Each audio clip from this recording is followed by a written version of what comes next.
Ese wari uzi neza yuko indege atari cyo kintu cyonyine gikoresha moteri gishobora kuguruka, dore yuko hari n'ibindi bintu byinshi bishobora kuguruka, urugero nka moto. Uyu munsi reka tugaruke ku muntu ushobora gutwara moto akayigurutsa. Ibi ngibi ubyumvishe ushobora kugira ngo ni ikinyoma, dore yuko abantu benshi biragoye. Umuntu azakubwira ati haguruka ikigira amababa, none se ikintu kitagira amababa gishobora kuguruka gute? Ese ni iyihe mpamvu moto ishobora kuguruka? Ibi ngibi ni byo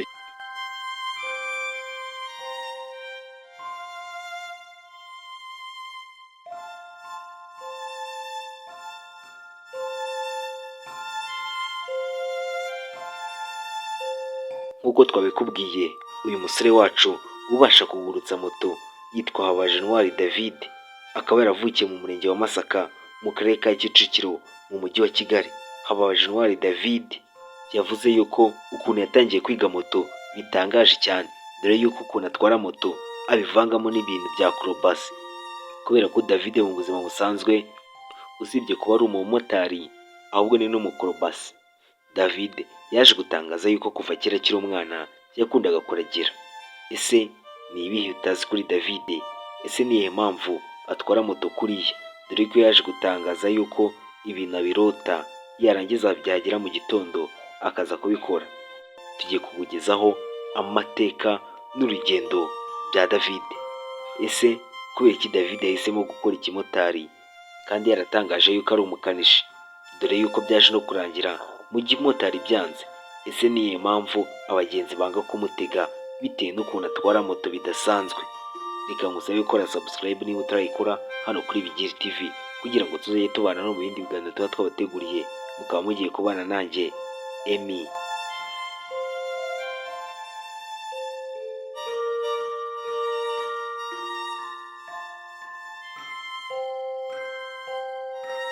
Amazina yiswe n'ababyeyi ni Habajenwari David, avukira mu murenge wa Masaka wo mu karere ka Kicukiro.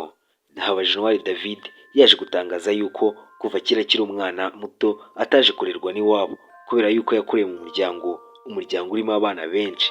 Akaba ashimira umuryango wamureze, umuryango wa Emmanuel Ngiruwera. Ese ushobora kwibaza ni iyihe mpamvu David yagiye kurerwa mu muryango? David yaje gutangaza yuko kuva kera akiri umwana muto atazi ababyeyi be, ngo kubera yuko baje kwitaba Imana akiri muto, bikaba byaratumye ahita atangira kujya kuba mu miryango, ndetse ubuzima butangira kumugora. David yaje gutangaza yuko akibyera mu miryango nta kandi kazi yaje gusangayo katari akazi ko kuragira, dore yuko guhera ku myaka ye 12 yatangiye kuzajya ajya kuragira inka, akaragira amasaha menshi ategereje ko inka zihaga. Aza gutangaza yuko usibye no kuragira hari umunsi bafataga wo kwahira ubwatsi, barangiza inka bakazishyira ubwatsi bwahiye batigeze bajya kuziragira. Ati ibi ngibi byaramugoraga cyane. Yaje gutangaza yuko kuva kera akiri umwana mutoya yari afite igikoti yambaraga igihe yabaga agiye kwahira ubwatsi. Ati icyo gikoti cyaramufashaga bitewe n'ukuntu yakundaga kujya kwahira mu gitondo. David yaje gutangaza yuko icyo gihe akiri umushumba yakundaga kurwara amaga cyane. Ati yari afite amaga menshi, amaga ateye ubwoba, kugeza naho nawe yirebaga akigirira impuhwe, akibaza ubuzima bw'ukuntu buzagenda. David nk'umwana wakundaga gushaka iterambere rye mu buzima, ari ikintu yumva ashaka kugeraho. David ku myaka ye 15 yatangiye kujya kwiga igare, arangije agenda yiga igare arashyira aramenya. David yaje gutangaza yuko irino gare yaje kwiga afite imyaka 15 ryamufashije, bitewe n'uko ibintu byinshi akora yabikuye ku igare. Atakimara kumenya igare, nk'umuntu wakundaga gutekereza ibintu byinshi, agira udushya twinshi mu bintu akora, yaje gutekereza uburyo ki yazajya atwara igare mu buryo butandukanye n'abandi, maze yazajya aba atwaye igare akarekura amahembe akumva ari ibintu byiza cyane. Ati ibi ngibi yabikoraga kenshi, yarangiza usibye no kurekura amahembe akazajya avana n'amaguru ku birenge. David yaje gutangaza yuko kuva kera akiri umwana mutoya, kubera gukunda ibintu byo kurwana, yaje kujya muri karate, ariko abona karate iragoye, ahitamo kujya kwibera umukorobasi. Yaje kuvuga yuko korobasi yaje kumufasha cyane bitewe n'ibintu byinshi yakoraga bijyanye no gutwara moto mu buryo butangaje. David yaje gutangaza yuko yabaye umunyonzi Kabuga, kubera yuko yaturukaga Kabuga ajya mu Rindi atwaye abagenzi ku magare, atari abagenzi baburaga, maze babura akikorera imyitozo. David yaje gutangaza yuko bitewe n'ukuntu yahoraga ashaka udushya ku myaka ye 17 yaje guhura n'umwana utwaye moto, arangije ahita avuga ati ngomba nanjye gutwara moto. David nta kindi cyakurikiyeho usibye kuzajya ajya kwiga moto. Ati ibi ngibi byaramugoye bitewe n'amafaranga menshi yatangaga. David yaje gutangaza yuko amafaranga baje kumuca nk'umunyonzi kuyabona byabaga bigoye, ariko yaragerageje birangira biciyemo, dore yuko yaje gutangaza yuko umuntu wa mbere wamwigishije moto ari umusore witwa Jean Paul. Uyu musore witwa Jean Paul bajyaga kungana mu myaka bose bakiri batoya. Ati ibi ngibi nabyo byaje kumufasha mu kumenya moto vuba, kandi David yaje kuvuga yuko ikintu cya mbere wakoresha ari ugutuza akareba ukuntu abantu benshi bari kubikora, yarangiza akavuga ati nanjye kiriya kintu ngiye kugikora muri buriya buryo, ariko yabanje kureba uburyo gikorwa.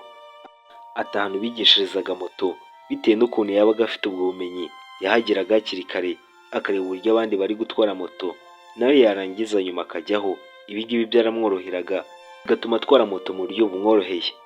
David yaje gutangaza yuko umunsi umwe yagiye kwiga moto abona umusore araje mushyashya, maze uwo musore agiye gutwara moto arekurira rimwe amburiyaje, moto yose ihita isimbuka. David abona ukuntu moto isimbutse ahita agira igitekerezo cy'ukuntu nawe yazajya asimbukisha moto. Arangije ataha abitekerezaho uburyo ki nawe yifuza kuzajya atwara moto ikagenda isimbuka. Nyuma yo kubona ibyo ngibyo yaje kwegera umwarimu we amubwira ibyo yabonye, kandi amubwira yuko ari bwo buryo bwiza yabonye agomba kuzajya atwaramo moto. Umwarimu we amubwira yuko ibyo bintu atari byiza, ndetse polisi inabyandikira. David iki gihe yaragabanyije umurego n'urukundo rwinshi yari afite kuzajya akora siporo kuri moto. David yaje gutangaza yuko ukuntu yaje kwiga gutwara moto, ati ubwa mbere yasimbukaga ahantu hangana na metero imwe akabona ni ibintu bikomeye ndetse akagira n'ubwoba, ariko agenda amenyera. Nyuma yaho gato atangira kuzajya asimbuka ahantu hangana na metero 2 akabona ni ibintu bisanzwe. Akaba yaravuze yuko afite ubushobozi bwo gusimbuka ahantu hangana na metero 3 atwaye moto. Ati ubu ngibi ni ibintu yitoje kubera yuko kuva kera akimara kubona moto ye yitozaga byibuze 2 ku munsi, kandi yaje gutangaza yuko igihe yitoza byibuze ku munsi ari igihe kingana n'isaha imwe. Akaba yaratangaje yuko agitangira umwuga w'umumotari abantu benshi batangiye kumugora bavuga yuko ashobora kunywa nk'urumogi cyangwa se ibindi biyobyabwenge. David yaje gutangaza yuko kuri we kuva kera akiri umwana mutoya nta kiyobyabwenge na kimwe aranywa cyangwa se inzoga. Yaje kuvuga yuko ibintu yirira ari amata, ubuki ndetse n'imyumbati. Ati ibi ngibi nibyo yirira kuva yatangira akazi k'ubumotari. Ati kuri we ntabwo arinjira muri resitora agiye gufata ifunguro, ahubwo ajya muri kantine agiye gufata nk'icyayi. Akaba yaraje gutangaza yuko ari umusore kandi nawe abibona. Ati afite 6 pack kandi ntabwo yigeze aterura ibyuma. Ati akaboko yakoze hamwe na 6 pack. Ati ibi ngibi byaje guturuka mu gihe yari ari umunyonzi bitewe n'ibintu yakundaga kwikorera. Abantu benshi babonaga yuko ashobora kuba ari kwivuna, ariko kuri we kuba bitaramuvunaga gusa ahubwo byamwinjirizaga amafaranga menshi bikanamwongerera ibigango. David yaje gutangaza yuko afite imyaka 18 y'amavuko aribwo yaje kubona perimi. Atajya agiye mu kizami, arangije aragitsinda neza. Umupolisi wakoreshaga ikizami arishima cyane, arangije avuga ati n'abandi bose bagakoza ikizami nk'uyu nguyu. Bitewe n'ukuntu David yari yatwaye moto, umupolisi yahise amufata mu mutwe, maze umunsi umwe David ajya gufata perime Kicukiro. Agezeyo barayimwima, baramubwira ati wowe uracyari umwana, uzagaruke nyuma y'imyaka 2 wenda uzaba umaje gukura. David nta kindi yakoze nk'umwana wari ukiri mutoya, yaricaye ararira, arimo anataha ahura na umupolisi wamuhaye perime. Aramubwira atorizwa n'iki bitewe n'ukuntu umupolisi yamwibukaga. David yaje kumubwira yuko perime bayimwimye bitewe n'uko ngo akiri mutoya. Uwo mupolisi yaragiye asabira David perime, barangije barayimuzanira ku myaka ye 18 y'amavuko gusa. David akimara kubona perime nta kindi cyakurikiyeho no kuzajya ashaka moto akaroba, dore yuko bitatinze umumotari witwa Feredi yaje kumubona akazajya akora ku manywa, maze David agakora nijoro. Maze David yaje gutangaza yuko igihe abaga yakoze ari nijoro yageraga ahantu nta mugenzi uhari, yarangiza akitoza uburyo azajya atwara moto mu buryo bwa gikorobasi. Ati ibi ngibi byagiye bimwongerera ubumenyi. Yakomeje asobanura yuko bitewe n'ukuntu yatwaraga moto, ati abantu benshi baje kumugira ishyamba barangije bavuga yuko ushobora kuba akoresha urumogi, maze ya moto barayimwaka. Ati undi mumotari witwa Tomasi amuhereza moto azajya akoresha, akaba ari Bajaj Discover, maze David akazajya akoresha iyo moto nubwo yari ishaje. Ati kuri we yarabonye umwanya uhagije wo kwitegura ndetse no kwiga ibintu byinshi ataramenya mu gutwara moto. David yakomeje asobanura yuko hari ahantu yagiye henshi, maze yazajya atwara moto abantu bakavuga ati ibintu ukora biri muri moto yawe, reka tukuzanire indi moto, maze turebe yuko bisubiramo. Bamuhereza indi moto akabikora. Ati ibintu akora ni imyitozo nk'indi yose.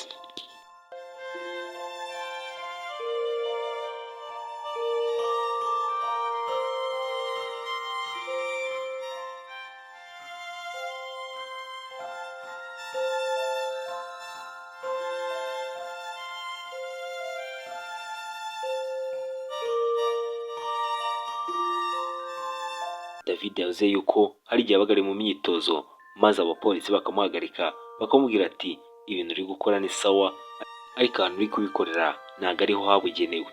Ati ibi ngibi byamucaga intege, hari n'igihe bamubwiraga yuko nakomeza bashobora kumwandikira. David yaje kuvuga yuko yakomeje agakora cyane, abarangije arakora cyane ashyizemo imbaraga, dore yuko ku myaka ye 24 yaje kwigurira moto ya Tovis.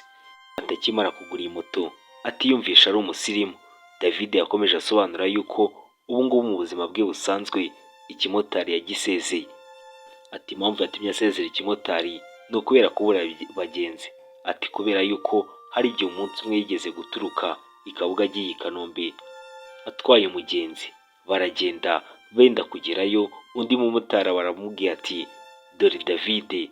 Ati David we, uwo muntu umutware neza, wirinde kumutwara kwa kundi kwawe. Umugenzi akimera kumenya yuko ari David yahise asimbuka kuri moto, arangije avuga ati nzagwa ahandi akariko atari David unyishe. Ati ibingibi David byaje kumukora ku mutima, arangije abona yuko abagenzi batangiye kumwijija, bitewe n'uko ari igihe atwaraga umuntu yabona yuko ari David umugenzi akahita ahagarara akavuga ati ndaviramo aha ngaha. Ati aparika ku cyapa ahandi hantu hari abandi bamotari bagahura baje kureba David.